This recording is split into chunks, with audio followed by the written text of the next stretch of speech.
देख रहे हैं कि ज़ाहिर सूबों के बजट पेश किए जा रहे हैं। आज असम्बली का बजट पेश किया गया, कल पंजाब असम्बली का बजट पेश किया गया था, लेकिन जो बजट 2022 है उसके हवाले से बात की जा रही है कि वाक़तन ये जो बता रही है हुकूमत कि रिलीफ है इस बजट में, टैक्स फ्री बजट है, क्या ऐसा ही है? इस पर काफ़ी दिनों से बात भी करी हमने, बजट ट्रांसमिशन भी हमने गुफ्तगू करने की कोशिश की। जो अहम चीज़ है वो ये देखी जा रही है कि जो गाड़ियाँ हैं 850 सीसी, उनकी जो कीमतों में कमी की गई है वो तकरीबन 1,25,000 30,000 तकरीबन बन रही है।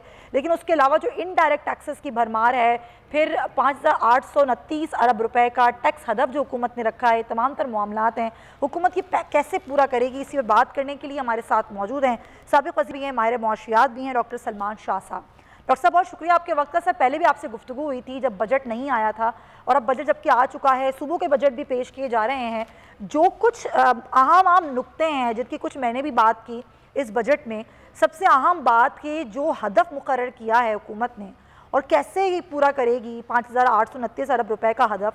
अगर टैक्स फ्री बजट कहा जा रहा है, टैक्सेस नहीं लगाया जा रहा, लेकिन इनडायरेक्ट टैक्सेस की मद में जो आवाम से वसूल किया जाएगा, चाहे वो पेट्रोलियम की कीमतें हों, चाहे वो एनर्जी सेक्टर में हो, किस तरह से हुकूमत हदफ पूरा करेगी? आपको नज़र क्या आ रहा है?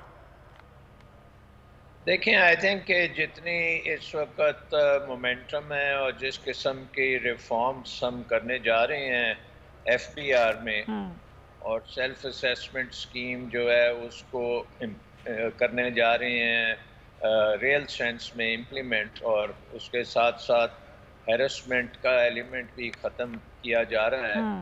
तो उम्मीद इससे ये है कि जब भी ऐसा हुआ है तो टैक्स कलेक्शंस ऊपर गई हैं, नीचे नहीं गई, ऊपर गई हैं, क्योंकि कॉन्फिडेंस बढ़ता है टैक्स पेयर का।